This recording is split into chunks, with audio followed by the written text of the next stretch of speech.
Welcome back everyone, and it's time to go balls deep. And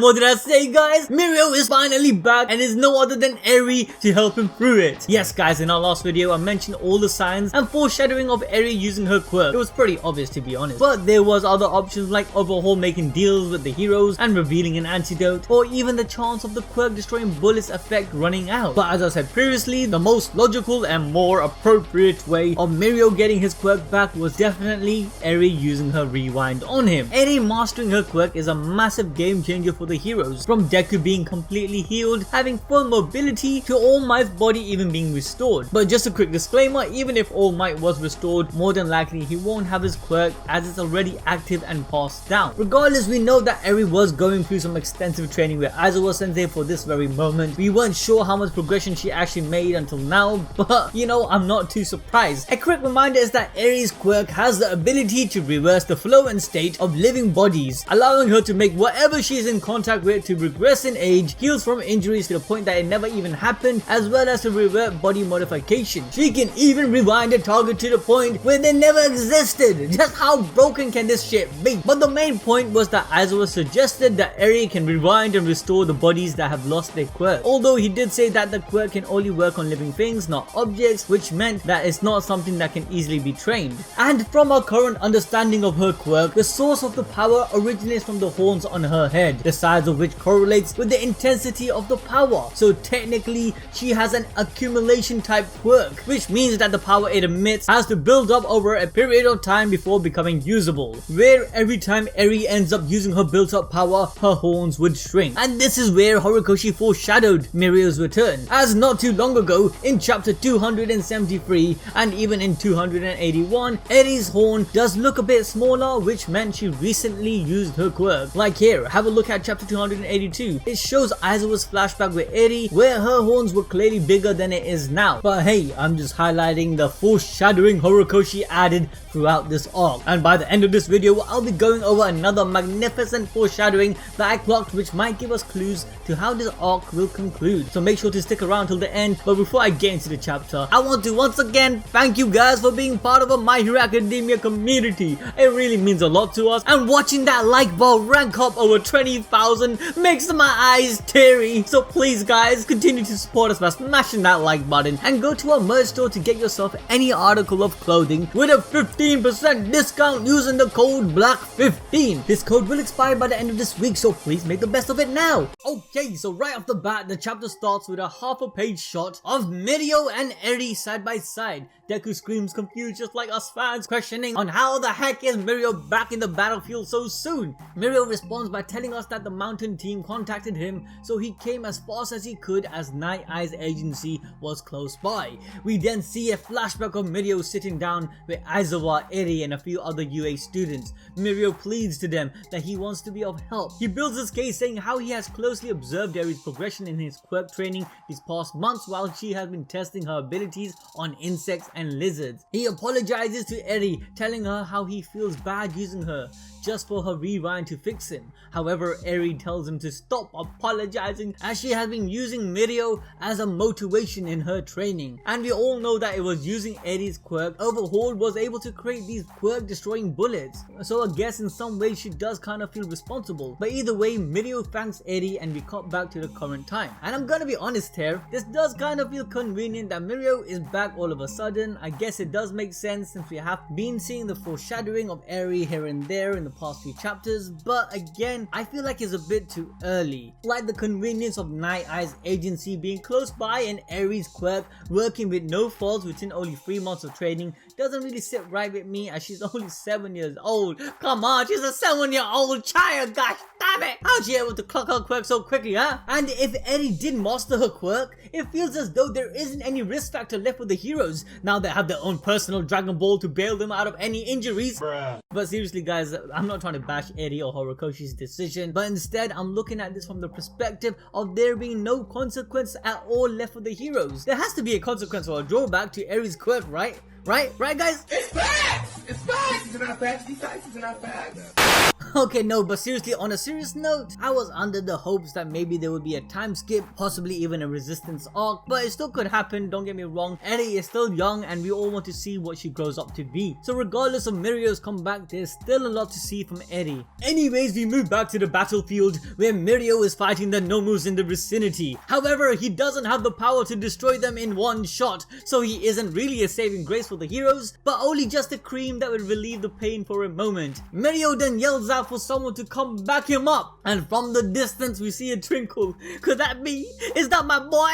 Damn, my boy Bakugo is coming to save the day. In his mind, he recalls the moment he saved Deku when his explosions were 10 times greater. He says they were different from the usual ones, bursting out back to back like the explosions that were fast and powerful. He recalls the sense of emergency he felt at the brink of death, that sensation he felt for the very first time. All of that put together, Bakugo explodes into the fray, destroying the Nomus in his way. Using the same feeling he had when he saved Deku, he comes in to save everyone else. This is a new and improved Bakugo, a true hero. But wait a minute guys, Fast Boy Ida also gets into the mix and he's not alone. Hondo is alive guys, she's alive. Gosh man, I thought she was crispy fried after Darby burnt her to a crisp. After the heroes exchanges a few words, Best Jeanist addresses his former pupil. Have you returned from the world of the dead, Bakugo? But Bakugo responds back by telling him that his name Bakugo was just a placeholder name and he was saving the real deal for Best Jeanist. As this happens, we see a flashback of Best Jeanist telling him, your hero name's supposed to inspire hope. You do not yet see the world in that context. Once you return back to my agency next year, I will hear your name out. With this flashback, Bakugo tells him, from now on, call me the God of Explosion, Destruction, Dynamite.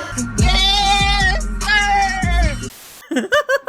What kind of name is this, man? What the frick? For reals, guys, I don't know if that was a bad translation, but I do like the name Dynamite. You know, I don't know about the God of Explosive Destruction. Yeah, apparently there's other translations like the God of Great Killing Bomb or the Great Bomb Killer. Like, I don't know. Either way, I'm pretty sure Bakugo put some time into thinking about this new name. But upon hearing his name, everyone has a unique reaction. My Best Jeanist says another dud. Ida says too long. While Hado says chaotic. The funny thing is, Spinner says that's kind of cool. But from all of this, Mirio, upon hearing his hero name, comments that it's a good name along with being pretty funny. Although Bakugo does say it's not meant to be funny, but it's clear that Bakugo's hero name was influenced by his idol All Might. Like Dynamite, All Might, you get it right? I guess Bakugo is just naturally a punny guy. You get it? That's so cheesy. But Mirio then points out that without joy and laughter to balance out the sorrow, the world can never hope to have a bright future, and apologizes to Bakugo if he felt like he was mocking his name, for laughter is just his motto. Man, I missed you, Mirio, what a legend. But whilst all of this is happening, Gigantomachia is still being restrained by Best Jeanist. Mirio then proceeds to clean up the rest of the villains, where we then transition to Darby and Shoto, who are still going head to head. Darby embraces Shoto in a fiery hug as Shoto uses his fire at point blank. Darby states that Mirio and the others seem like they're having fun, while Shoto is pitifully suffering. However, this suffocated Shoto gasps out, "But your body will burn," as they both use their fire quirk at close quarters to each other. To which Darby cynically replies that Shoto is such a kind and thoughtful younger brother, worrying about his Oni-chan, but there was no need, as Darby was relishing at the sight of seeing a petrified Endeavor, who watched in horror, seeing his masterpiece perish by his failure's flame. In fact, that very look on Endeavor's face triggers Darby to turn the heat up a notch, as elevated emotion starts to emanate through his flames, wondering what kind of face Endeavor would make if Shoto gets burnt to ashes by Darby's flames. At this point, I really don't know if there's any redemption for Darby. But guys, I'm still going to do that video breaking down Darby's character, explaining his personality disorder which was developed due to the birth of Shoto. It's pretty sad, guys. It's so sad just thinking about it, if I'm honest with you lot.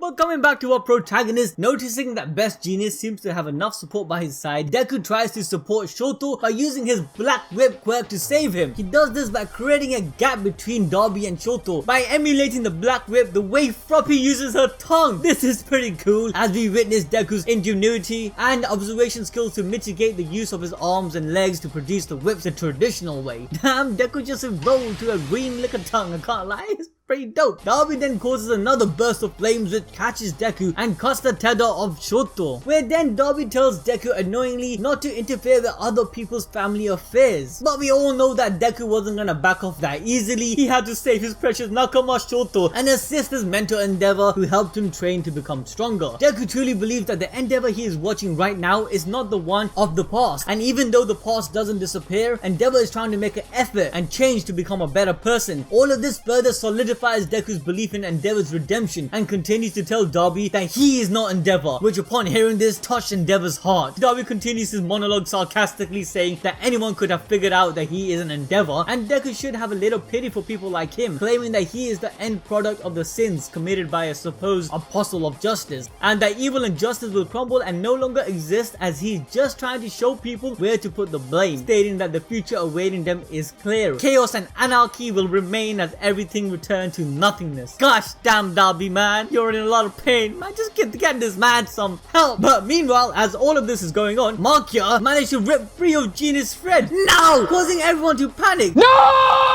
But Endeavor finally makes a move and blitz straight at Markia despite his injuries and mental shock, that is, you know, from the whole Darby situation, and seemingly headbutts Markia at that moment. Markia begins to collapse to the ground. He somehow became unconscious, losing all strength. But remember a few chapters ago, the plan that Momo and the others made to stop Markia from reaching Shiggy and the others? Mirio informs them that the tranquilizers that the mountain teams that initially believed that failed has finally kicked in, and just in the nick of time. This shit knocked out Markia for good. Imagine the earthquake when he dropped. Gosh damn. But with that, the chapter ends. But as I mentioned in the last chapter review, things are heading in a good direction for the heroes, and I know it seemed that the heroes will come out with the W in our ballsy prediction of the villains getting away in One Piece later to rule behind the shadows is seemingly unlikely now. But you guys are forgetting about one thing. Yes, the ballsy prediction is calling it Toga. And if it balls do, but what the heck can Toga do? Markia is done. You honestly believe that Horikoshi just added a random interaction of Toga and Uraraka a couple of chapters ago for absolutely no reason? This is Horikoshi we are talking about, not Tabata. I'm just kidding, I love you Tabata. But for reals though, a couple of chapters back, Toga revealed that she can use the quirk of those she transforms into if she feels a huge connection between them with the person she chooses. She did this with Uraraka, and my theory was that she will do it again, but with twice. Yes guys, she does have his blood with the handkerchief he left behind. With this, she will be able to execute his super move, the Infinite Double Sadman Parade, which will allow enough time for the villains to escape. Markia might have to be left behind, but in the end, the villains will escape and later regroup, being at their strongest when they do. And as I said many times before, from the shadows, the country will be ruled by Shigaraki and the League, along with All For One still pulling the strings. A time skip will more likely happen. We'll see Deku finally mastering all of his other quirks, but on the other side, so will Shigaraki. Let me know what you guys think in the comment section below. But for now, that's it for this video. Hope you enjoyed it. Smash that like button. Make sure you check out merch store, subscribe, hit the notification bell. Till then, I'll catch you guys next time.